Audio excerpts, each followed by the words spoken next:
नमस्कार, मी पंजाब डक हवामान अभ्यासक मुक्काम पोस्ट गुगळी धामणगाव तालुका शिल्लोड जिल्हा परभणी. आजपासूनचा सर्व शेतकऱ्याचे जे अंदाज देत आहे. राज्यामध्ये एक चक्रीवादळ तयार झालेलं आहे. म्हणजे बंगालच्या खाडीमध्ये चक्रीवादळ आहे, त्याचा धोका महाराष्ट्राला नाही, पण त्या चक्रीवादळामुळं महाराष्ट्रामध्ये पूर्व विदर्भामध्ये मात्र रिमझिम पाऊस पडणार आहे. म्हणजे महाराष्ट्रात रिमझिम पावसाची शक्यता आहे फक्त पूर्व विदर्भात, आणि त्याच्यानंतर पश्चिम विदर्भात मात्र तुरळक ठिकाणी रिमझिम पाऊस येणार आहे. आणि पुन्हा परत पाऊस नेमका कुठं पडणार आहे, मग ही सर्व शेतकऱ्यासाठी अंदाज येत आहे. राज्यामध्ये आता म्हणजे दिनांक आज आहे 5, 6 आणि 7 डिसेंबर या 3 दिवसामध्ये राज्यामध्ये पूर्व विदर्भामध्ये चंद्रपूर, वर्धा, नागपूर, गडचिरोली या जिल्ह्यामध्ये पाऊस पडणार आहे. त्याच्यामध्ये तिकडल्या भागात म्हणजे पूर्व विदर्भात खूप मोठा पाऊस पडणार आहे.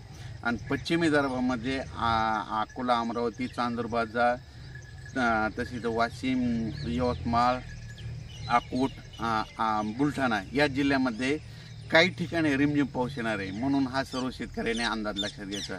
त्याच्यानंतर आपण तो पाऊस म्हणजे मराठवाड्यातल्या फक्त 2-3 जिल्ह्यामध्ये येणार आहे, पण सर्व दूर नसणार आहे. फक्त तुरळक ठिकाणी मराठवाड्यातल्या काही जिल्ह्यामध्ये पडणार आहे. तर तो पाऊस मराठवाड्यामध्ये बघितलं तर लातूर जिल्हा, नांदेड जिल्हा, हिंगोली जिल्हा, परभणी जिल्हा, बीड जिल्हा, जालना, संभाजीनगर या भागामध्ये जिल्ह्यामध्ये फक्त तुरळक ठिकाणी पडणार आहे, सर्व दूर पडणार नाही. म्हणून हा अंदाज लक्षात घ्यायचा आहे. त्याच्यानंतर उत्तर महाराष्ट्राकडे ढगाळ वातावरण राहणार आहे. त्याच्यानंतर पश्चिम महाराष्ट्राकडे देखील ढगाळ वातावरण राहणार आहे. कोकणपट्टी देखील ढगाळ वातावरण राहणार आहे. म्हणून हे अंदाज लक्षात घ्यायचा. फक्त हा 6 डिसेंबर, 7 डिसेंबर आणि 7 डिसेंबरचा पाऊस पूर्व विदर्भात जास्त पडणार आहे. पश्चिम विदर्भात रिमझिम राहणार आहे. आणि मराठवाड्यात तुरळक ठिकाणी फक्त या 2-4 जिल्ह्यामध्येच पडणार आहे. म्हणून हे अंदाज लक्षात घ्यायचा.